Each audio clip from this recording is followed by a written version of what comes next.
Boa tarde! Boa tarde para você que tem pregado a palavra de Deus juntamente comigo, compartilhando os meus vídeos.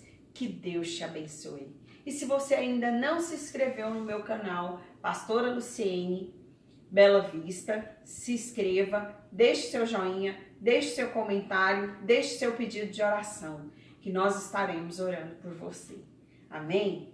Hoje eu quero falar com você ainda sobre o livro de Juízes. Eu estou fazendo vídeos capítulo por capítulo do livro de Juízes. E hoje nós vamos falar sobre Juízes, capítulo 14, o casamento de Sansão. Nós vimos no capítulo anterior que Sansão nem deveria ter nascido, porque a mãe dele era estéril, mas ele nasceu porque Deus tinha um propósito na vida dele. Ele foi escolhido pelo Senhor para ser juiz em Israel. O anjo do Senhor apareceu à sua mãe e lhe disse que ele não poderia fazer três coisas apenas: não tocar no morto, não comer nada da vinha, nada de uva, suco, bebida forte, nada. E também não podia cortar o seu cabelo. Mas quando Sansão decidiu se casar, ele foi até Tima e escolheu uma mulher filisteia. Naquele momento, seu pai, sua mãe, lhes aconselhou, porque desde Moisés, o povo de Israel não deveria se contaminar com outros povos. Eles deveriam ser um povo circuncidado e com apenas um Senhor. Para que não houvesse idolatria, não deveriam casar com outros povos. Mas Sansão disse: eu quero essa, somente essa me agrada. Mesmo seus pais lhe aconselhando, ele já estava decidido.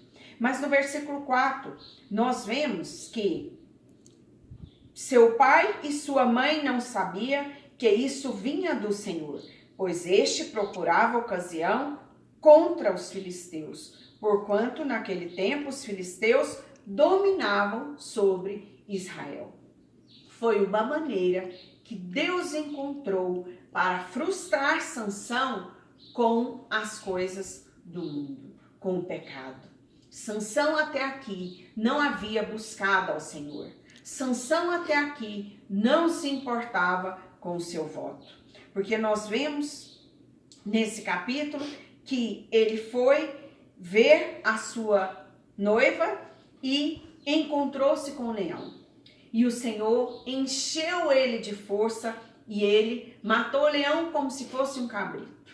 Sem muito esforço, sem nem sujar a camisa, vamos dizer assim. Mas ele tinha um voto que não poderia tocar em algo morto. Mas veja, o versículo 8 diz: apartando-se Sansão do caminho para ver o corpo do leão morto, eis que nele havia um enxame de abelhas com mel. Sansão saiu do caminho. Sansão deixou o caminho que é Jesus. Jesus é o caminho, a verdade e a vida. E ele se apartou do caminho. Não apenas tocou no morto, mas comeu do mel. Ele achou doçura no pecado. Ele achou o pecado gostoso. E ele não apenas pecou comendo e dando aos seus pais que não sabia que vinha do morto, mas ele quis tirar vantagem do seu pecado.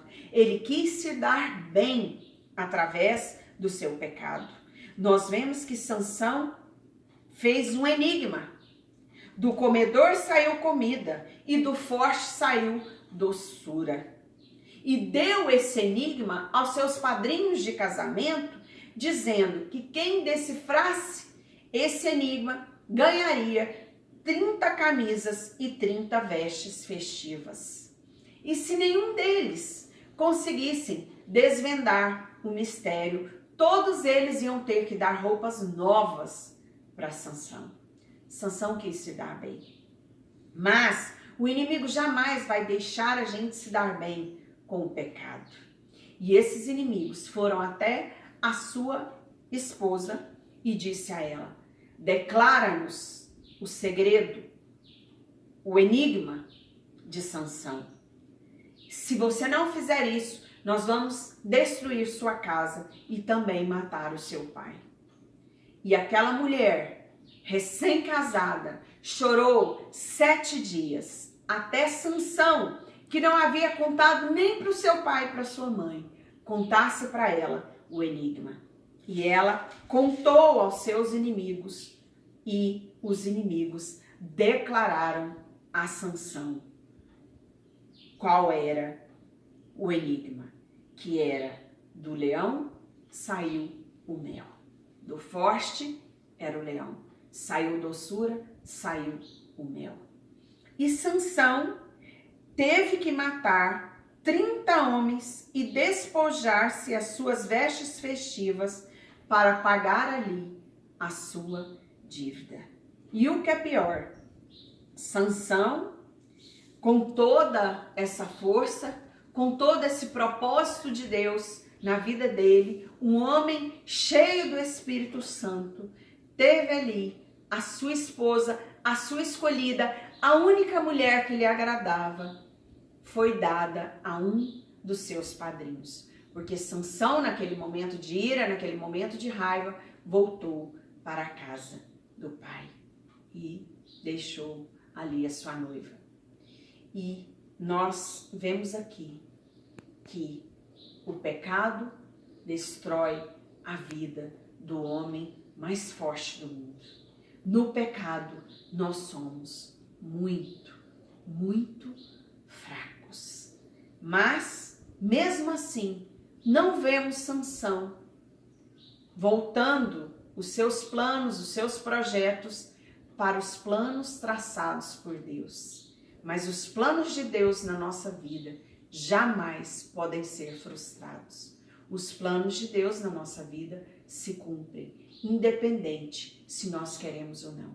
Independente da nossa vontade, o propósito de Deus, a promessa de Deus vai se cumprir na vida de Sansão. Que Deus possa continuar falando ao seu coração em Juízes capítulo 14 e que Deus te abençoe.